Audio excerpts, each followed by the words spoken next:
Every ship that entered the Black Nebula vanished without a trace, without a distress signal, without even a final whisper of static. For 300 years, the galaxy treated the roiling darkness as a tomb. Then a human named Elias Vance filed a flight plan that made the Galactic Council laugh themselves hoarse.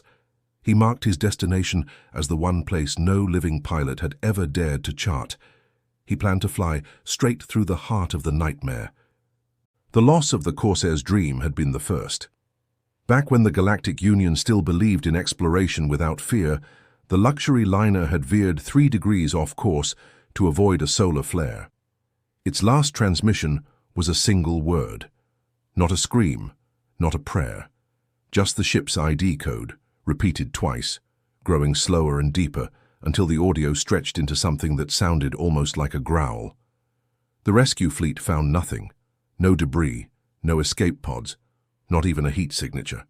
The Corsair's dream had simply stopped existing. Over the decades, the numbers climbed in hushed increments.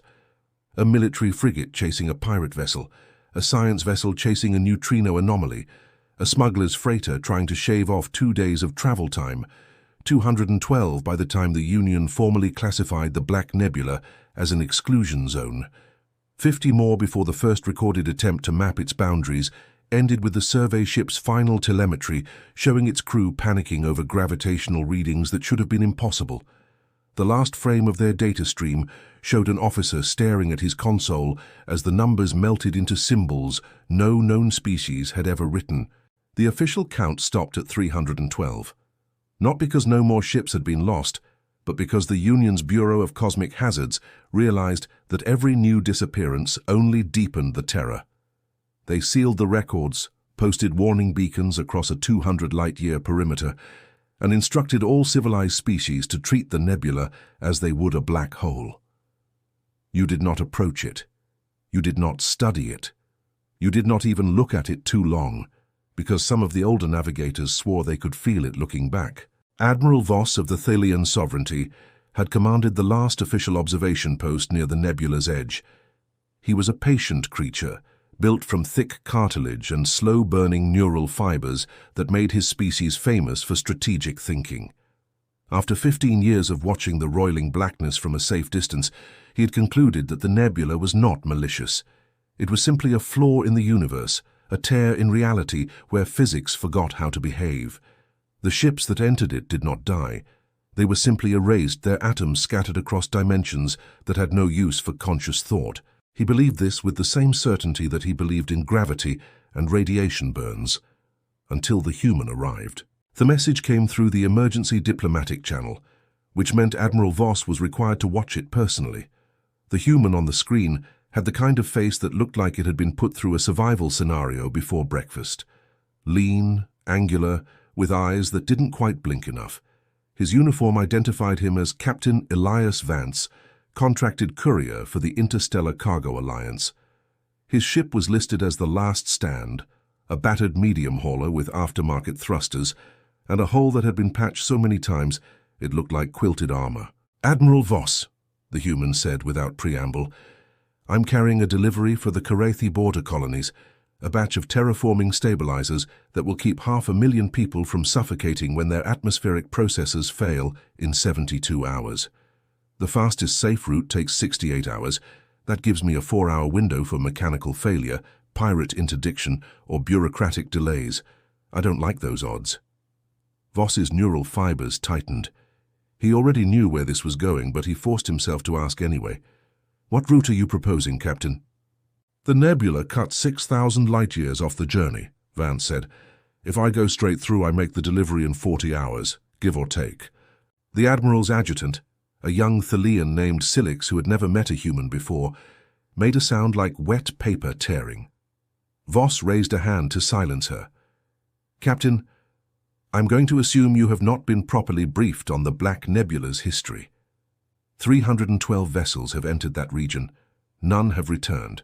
No signals, no debris, no survivors. The likelihood of your survival is statistically indistinguishable from zero." Vance's expression didn't change. "Statistically, sure, but statistics don't mean much when you're the one flying the ship." This is not a matter of bravery or skill, Voss pressed, his voice hardening. The nebula exhibits gravitational and electromagnetic anomalies that defy current physical models. Your sensors will fail. Your navigation computer will lose lock on every reference point.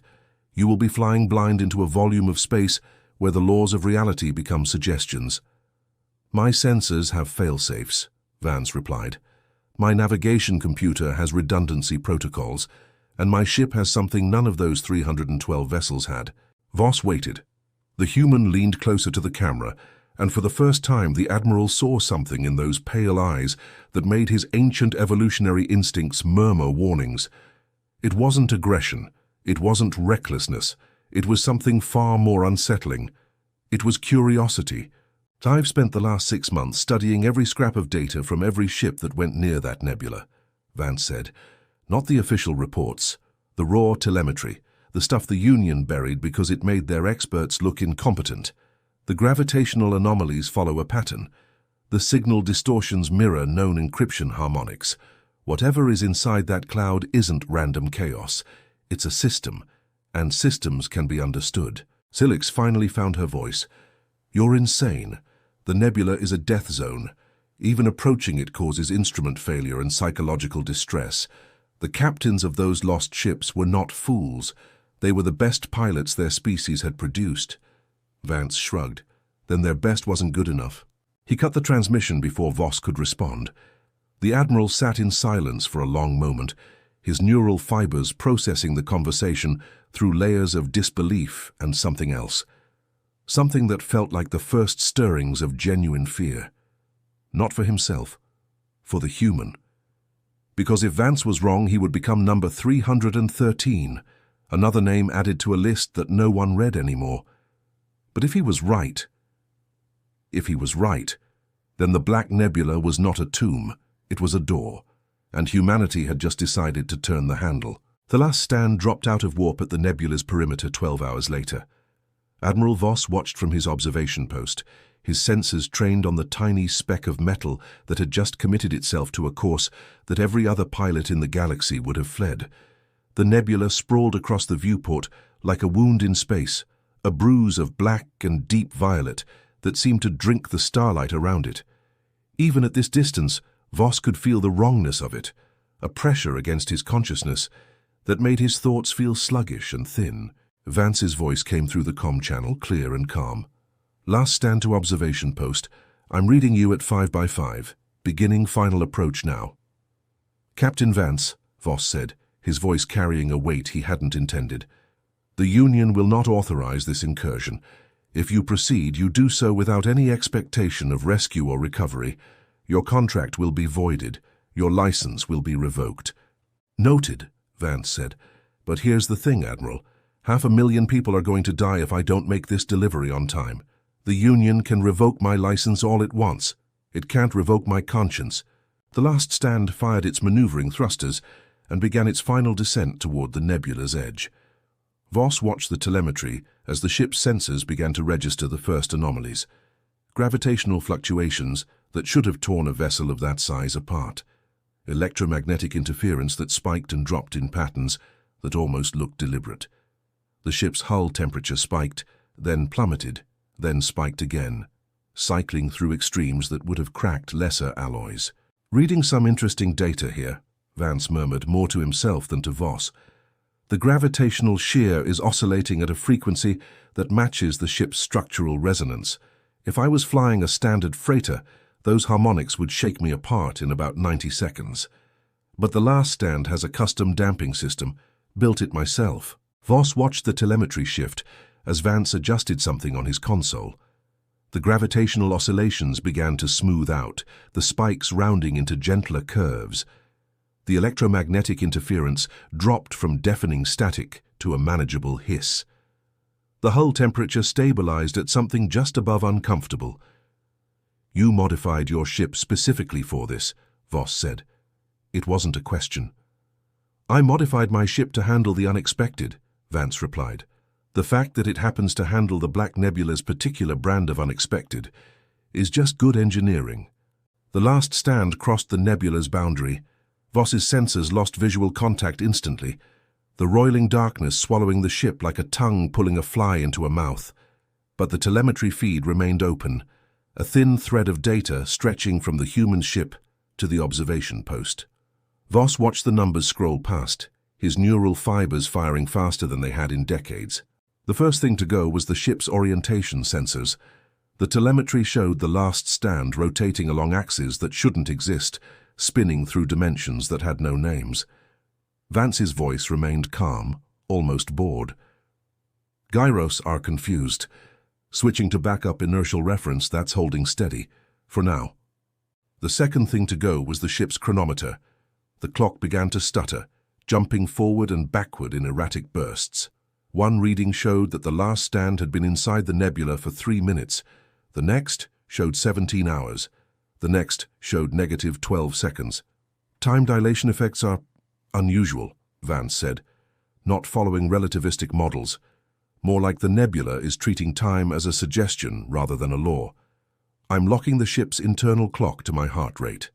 Biological systems are harder to confuse than quartz crystals. Voss leaned forward, his cartilage creaking. The human was adapting, in real time. While flying through a region of space that had erased 312 ships, he was actively reprogramming his own instruments to compensate for physics that didn't make sense. It was the most terrifying thing Voss had ever witnessed. The telemetry feed began to fragment, not from interference but from something stranger. The data packets were arriving out of order, not just in sequence but in causality. Voss received a packet that claimed the last stand had already reached the nebula's center, then a packet that showed the ship entering the nebula for the first time, then a packet that seemed to come from a future that hadn't happened yet, showing Vance staring at his console with an expression of exhausted triumph. "The nebula is bleeding causality," Voss muttered. "It's not just distorting space, it's distorting time itself." Silix grabbed his arm, her claws digging into his hide. "Sir, the telemetry. Look at the energy readings." Voss focused on the relevant data stream. The last stand was registering energy signatures from inside the nebula, dozens of them, hundreds of them. Each one matched the power profile of a different ship. The Corsair's Dream, the military frigate Valiant, the science vessel Inquiry. Every lost ship, their reactors still running, their systems still active, trapped somewhere inside the blackness like flies in amber. "Captain Vance," Voss said, his voice barely a whisper, "you are not alone in there." "I know," Vance replied. "I've been picking up their transponders for the last 10 minutes or the last 10 years. It's hard to tell. The interesting thing is that they're not just floating debris. They're intact, powered. Some of them are still transmitting." "Transmitting what?" A pause. When Vance spoke again, his voice had lost some of its calm. "The same thing. All of them. A repeating pattern that matches the nebula's own energy signature. It's like they've been assimilated. Their systems are still running, but they're running the nebula's code now. Not their own." Voss felt a cold dread settle into his oldest bones. The nebula wasn't a graveyard. It was a collector. It reached out, caught ships in its gravitational web, and rewrote their systems to serve whatever purpose it had been designed for. The lost crews were probably still aboard those vessels, still breathing, still thinking, but their thoughts were no longer their own. "You need to turn back," Voss said, "now, before it takes you too." "Can't," Vance said. "The gravitational gradients are too steep for a turnaround.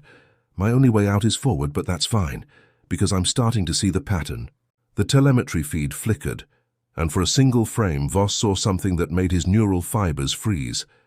The last stand's external cameras had captured a brief image of the nebula's interior. It wasn't empty. It wasn't chaotic. It was structured. Thousands of luminous filaments stretched across the darkness, forming geometric patterns that looked almost like circuitry. At the center of the pattern, barely visible through the haze, was something vast, something that pulsed with a slow, rhythmic light that reminded Voss of a heartbeat. "What is that?" Silix breathed. Voss didn't answer, because at that moment, the last stander's comm channel erupted with sound, not static, not interference, voices. Hundreds of voices, speaking in dozens of languages, all of them saying the same thing. The same word that the Corsair's Dream had transmitted 3 centuries ago. But now Voss understood it, not as a word, but as a designation, a name. The Nebula was speaking, and it was introducing itself. The voices stopped as suddenly as they had begun. The telemetry feed stabilized, showing the last stand continuing its impossible journey through the heart of the blackness. Vance was silent for a long moment, his hands moving across his console with a speed that suggested he was running out of time. When he finally spoke, his voice was quiet, almost reverent. "Admiral, I need you to pull up the historical records for the 312 lost ships, all of them.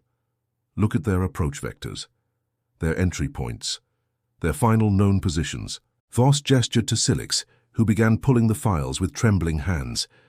The data scrolled across his display, and Voss felt his neural fibers begin to fire in a pattern he had never experienced before, a pattern that felt like the universe was shifting around him. The ships hadn't entered the nebula randomly. They had entered along specific trajectories that, when plotted together, formed a perfect spiral, a spiral that led directly to the pulsing heart Voss had seen in that single frame of camera footage. "They were guided," Voss said. "The nebula pulled them in, herded them toward the center." "Not herded," Vance corrected. "Programmed. The nebula isn't a natural phenomenon. It's a trap, a really, really old trap, and someone left the safety off." The last stand's sensors began to register something new, a signal. Weak at first, then growing stronger as Vance approached the nebula's core. It wasn't a distress call. It wasn't a warning. It was an invitation, a mathematical sequence that unfolded like a flower, each layer revealing more complexity than the last. Vance stared at his display for a long moment. Then he laughed. It wasn't a hysterical laugh or a relieved laugh. It was the laugh of someone who had just solved a puzzle that everyone else had given up on. "It's a navigation lock," he said, "like a digital deadbolt. The ships that came in here tried to force their way through, use their standard drives, their standard sensors, their standard thinking, and the nebula punished them for it, rewrote their systems, absorbed their crews, added them to its collection." "But you haven't been absorbed," Voss said. "Because I'm not trying to force anything. I'm following the pattern. The nebula wants something. It's been waiting for something, and I think I just figured out what." The telemetry feed showed Vance entering a series of commands into his console, not navigation commands, encryption commands. He was trying to communicate with the nebula, to speak to it in its own language. The mathematical sequence on his display began to change, responding to his input, like a student answering a teacher's questions. "What are you doing?" Voss demanded. "I'm negotiating," Vance said. The pulsing heart at the nebula's center flared with light. The last stand's hull temperature spiked, then stabilized. The gravitational shear vanished entirely. The electromagnetic interference cleared, revealing a clear channel that stretched from the human ship all the way back to the observation post. And then the nebula spoke. Not through the comm channel, not through the telemetry feed. Directly into Admiral Voss's mind, a voice made of gravity and light, an ancient, patient intelligence. "You are not the expected one." Voss gripped his armrest, his claws sinking into the metal. The voice carried no malice, no warmth, no emotion at all. It was like being addressed by a star, immense and indifferent and absolutely certain of its own purpose. "Who is the expected one?" Voss managed. "The one who codes, the one who adapts, the one who does not break." Voss looked at the telemetry feed, at Elias Vance, calmly reprogramming his ship's systems to match the nebula's chaotic frequencies, at the human who had looked at a tomb that had claimed 312 vessels and seen a problem to be solved. "Him," Voss said, "the human." The nebula was silent for a long moment. When it spoke again, its voice carried something new, something that might have been curiosity. "We have not encountered your species before." "We're new," Vance said, cutting into the conversation. "But we learn fast, and here's what I've learned about you in the last hour. You're not a trap. You're a filter. You were designed to test pilots, to find the ones who could think differently, who could adapt, who could survive your tests and emerge on the other side. The 312 ships that came before me failed because they tried to fight you. They used their weapons, their shields, their rigid military protocols. And you broke them for it. They were inferior. They were different, Vance corrected. Different isn't inferior. It's just not what you were looking for, but I am what you're looking for, aren't I? That's why you let me this far. That's why you haven't rewritten my systems or absorbed my mind. You want to see what I can do. The nebula's response was immediate and absolute. The filaments of light that stretched across its interior began to move, rearranging themselves into new patterns, new challenges, new tests. The last stand, sensors screamed warnings as the gravitational gradients shifted. The electromagnetic interference spiked, and the time dilation effects grew so severe that Vance's heart rate monitor began to stutter. "Captain, your vitals are destabilizing," Silic shouted. "I noticed," Vance grunted. His hands flew across the console, adjusting, compensating, rewriting his ship's operating system in real time. But here's the thing about filters. They're designed to let something through. You just have to figure out what shape the hole is. The last stand lurched as a new gravitational wave hit it from a direction that shouldn't have existed. Vance's chair tore from its mounting, slamming him against the ceiling before the artificial gravity could compensate. He caught a handhold, pulled himself back to his console, and kept typing. Blood dripped from a cut on his forehead, spattering across the display as he entered the final sequence of commands. "Admiral, I'm going to transmit something to you," Vance said. "A data packet. I need you to broadcast it on all frequencies. Union channels, military channels, civilian channels. Everyone who will listen." "What is it?" "It's a key. The Nebula's navigation lock, decoded. Any ship with this key can fly through the Nebula safely. No more disappearing. No more assimilation. The filter will recognize them as authorized and let them pass." Voss stared at the transmission in disbelief. "You cracked it in less than 2 hours, too." "I had help," Vance said. A strange smile crossed his face. "The crews of those 312 ships aren't dead, Admiral. They're still in there. Their minds are part of the Nebula now, part of the filter. And they've been trying to communicate with anyone who would listen for centuries. I just finally listened." The telemetry feed showed the last stand approaching the Nebula's far edge. The roiling blackness was thinning, the starscape of normal space visible through the haze. Vance was going to make it. He had navigated the impossible, solved the unsolvable, and was about to become the first pilot in galactic history to cross the Black Nebula and live. But the Nebula wasn't done with him yet. "You have passed the test." The voice was different now, softer, almost gentle. "But the test was not for you." Vance's hands paused over his console. "What do you mean?" "The filter was designed to find a specific trait, a trait that your species possesses in abundance. The 312 failed because they were alone. You succeeded because you were not." Voss felt the realization hit him like a physical blow. The Nebula wasn't testing individual pilots. It was testing species, testing whether they would send one of their own into the darkness alone, or whether they would send help, whether they would abandon their lost ships to their fate, or whether they would risk everything to bring them home. The 312 ships had been tests, and every species had failed. They had written off their lost vessels, sealed the records, declared the Nebula an exclusion zone. They had looked at their dead and decided that the dead weren't worth the risk. But the humans had sent Elias Vance, not because the Union ordered it, not because the military commanded it, because one man had looked at 500,000 dying civilians and decided that the risk was worth taking. Because one species had looked at the darkness and refused to be afraid. Your species has passed. The filaments of light began to fade. The gravitational gradient smoothed into nothing. The electromagnetic interference vanished. The last stand emerged from the Black Nebula's far side, its hull scarred and smoking, its systems flickering, but intact. Vance slumped in his chair, breathing hard, his hand still pressed against the bleeding cut on his forehead. Behind him, the Nebula began to change. The roiling blackness thinned, revealing the structures within. The filaments of light went dark, one by one. The pulsing heart at the center slowed, then stopped. The Black Nebula, the terror of 3 centuries, the tomb of 312 ships, was opening. Not collapsing, opening, like a door that had finally found the right key. Voss watched as the first of the lost ships emerged. The Corsair's Dream, its hull pristine, its lights blazing, drifting out of the nebula's remains like a ghost returning from the dead. Then the Valiant, then the Inquiry, ship after ship, emerging from the darkness that had held them for so long. Their crews were at the controls, blinking in the sudden light, confused and disoriented, but alive. "Captain Vance," Voss said, his voice thick with something he refused to name, "you didn't just deliver those terraforming stabilizers. You delivered 312 ships. You delivered thousands of souls."